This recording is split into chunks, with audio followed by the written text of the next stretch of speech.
Win big with new DRF All Access Past Performances. With one best-in-class product, you now get all three past performance formats. Go to DRF.com and use coupon code ONEFREEPP for a free single card today.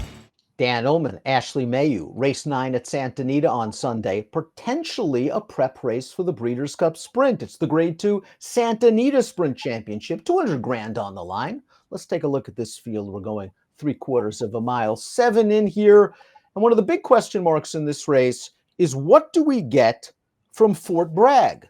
The number 1 hasn't raced since the Mailloux in December. And he didn't run very well that day, although I thought he was compromised by an intensely speed-favoring track.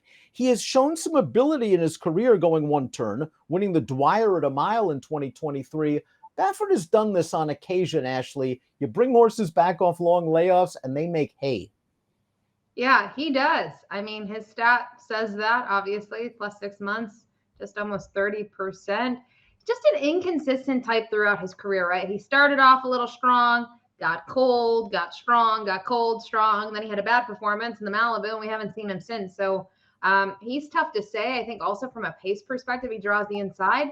He's hard to say if he's going to be that forward. There's been times where he wants to be right on it early and other times where he tries to close from off of it. So I don't know what to do with him.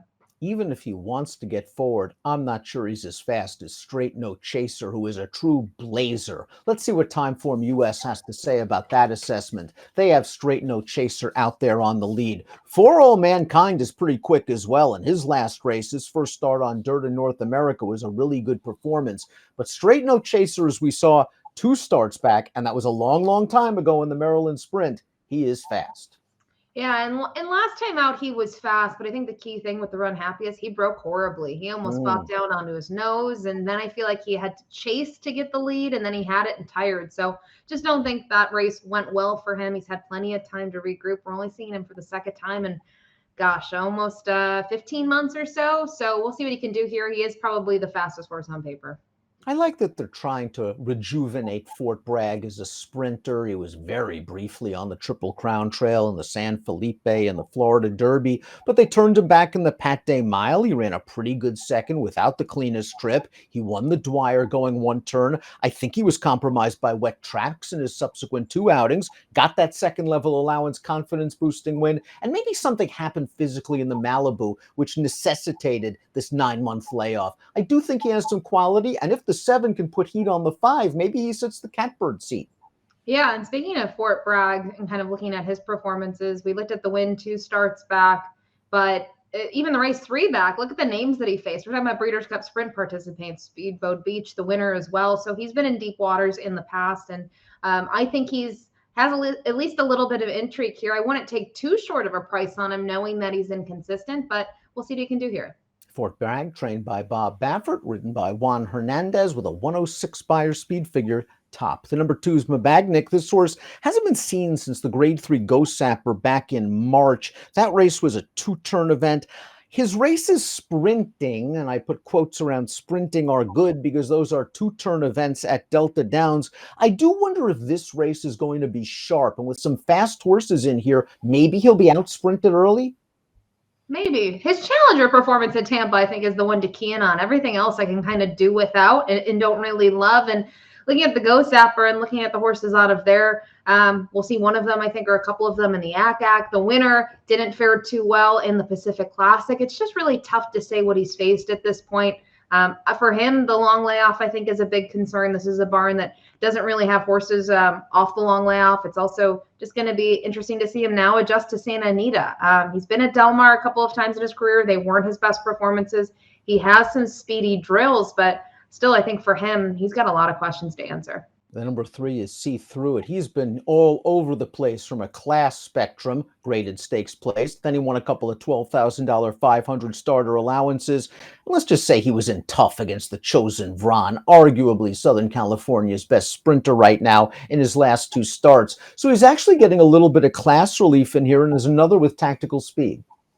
Has tactical speed. I just start to go through his past performances, and as I analyze them, I just wonder if Los Al is his preferred track. A lot of his success has been either in those races where you can see he's faced quarter horses, or more recently at Los Al earlier this year. He had two very nice wins, different styles, a runaway win, a hard-fought win back on June 23rd. He took pressure all the way around in that event, and he had to work for it in the end. But his last two, yes, he's been against tough competition. Just, I don't know if this is really necessarily that soft. Or sure, he doesn't see Raging Torrent, the Chosen Brawn, but there's some speedy horses in here, and I don't think he's going to get the forward trips that he got at Los Al. Roland Big Joe returns to his preferred surface after a turf experiment that didn't go well, but I wonder if the Connections just used that race as a prep, considering it was only his first start since May. He ran well at Santa Anita over this distance 2 starts back, albeit against weaker first-level allowance types.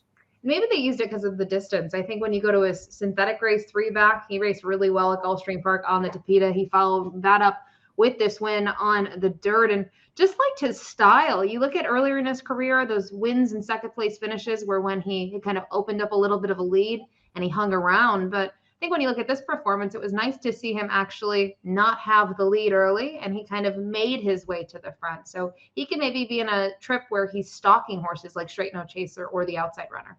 And he sure showed a lot of grit in the video we just showed as well. Straight No Chaser exploded onto the scene during the spring of 2023, a big second-level allowance win at Oaklawn, a dominant performance in the Grade 3 Maryland Sprint, and then he disappeared for a long, long time. He made as much awaited return to the races in the Run Happy. He was odds on, and as Ashley alluded to earlier, a speed horse like him, when he stumbles at the break and is forced to rush up, that is not a comfortable trip at all. I'm willing to give him a mulligan for that one. Yeah, and when you watch the head-on, actually the horse to his outside, the 2-horse, also had some issues in there from the gate, but this one almost looked like he was going to go down and kind of smack his face on the ground. He had a ton of problems, and he's a speed horse, right? So he knows one thing, which is to make his way to the front, and he did that. I just think it's not the way you want to make the lead. You want to have the jump on the field out of the gate and then be able to relax, where he was hustled into the position. He wasn't able to relax. He had to rush to get into there, and he came up short. Regardless, he might have still needed a race, regardless of the stumble. He, not saying that he would have won or he wouldn't have won. I'm just saying that I think he should be better second time off that long layoff, regardless. Neiman, the number 6, was an upset stakes winner at Emerald Downs, sprinting 3 starts back. And I think this was his most recent start. It was a very nice prep for this. They dropped him into an allowance race. He was odds on. It was a race he was supposed to win, and he drilled that field. He's going to get a major class quiz, stepping up into the graded stakes ranks. He does have some speed, but does he have Southern California speed? Yeah, tough to say. And you kind of go down the page and look at some of his races. He actually had a pretty good performance where he beat Slew's Tizwiz. When we were looking at races this year, the Long Acres Mile, he's a horse that's fared very well in the stakes sort of caliber ranks at Emerald Downs, but that's still a different sort of class compared to here going to Santa Anita when you're seeing horses that have participated in graded stakes events. In terms of trip, we'll see what he can do here. I assume he's going to be chasing the pace as he has been in the past, but as of late, 2024, I think he's improved, and we've seen him more times. Last year, we saw some breaks and didn't see him much. He only had those 2 starts. I wonder if that 1-year layoff did the number 7 For All Mankind a world of good, and I wonder if he has finally found a home on dirt. His most recent race, a first-level allowance at Del Mar, off a year layoff, 5.5 furlongs. He went to the front. He took early pressure. He dissuaded that pressure, and then he is on his way to earn a 92 Beyer speed figure. Now he's the one with the recency edge over Straight No Chaser, and I can see him sitting a really good trip sitting second. And if Straight No Chaser can't run anymore, For All Mankind might be the one to inherit the lead turning for home. He has a lot of intrigue. His other race where he was third on the turf, just looking at the names in there, Noble Reflection, Fast Buck, Count of Amazonian. I mean, these are horses that are stakes competition in caliber on the turf sprinting. He had a lot of time off. As we saw, he dominated that field. Don't really know what he faced, but I think looking at the fractions that he set and how easy he won, that was a huge performance considering the length of the layoff he's had. And even go back further in the fact that between, the last 24 months, we've only seen him 3 times, or actually less than that now. That's August 7th of 2022. It's crazy to see him have 2 nice performances. One where he had to go on the shelf for a little bit, and then even that, longer layoff.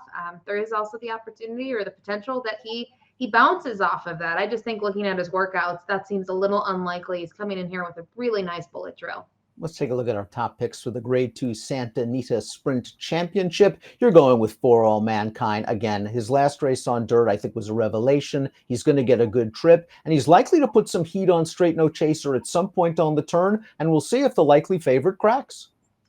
And it's just going to be interesting to see For All Mankind with the outside draw.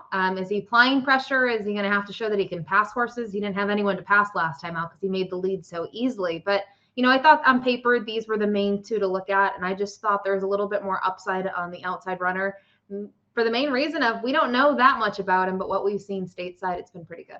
I want to see Straight No Chaser get an alert break, hopefully get to the front, and see if he can run back to some of his races from 2023, because those were very good. We have the same two, just in different order. 5732 for me, 7514 for Ashley. It's the Grade 2 Santa Anita Sprint Championship, the second of two graded stakes races at the Great Race Place on Sunday. Best of luck. If you enjoyed this video, please click the like and subscribe button below for more great DRF content, including Race of the Days, stakes previews, and lots more. You can find it right here.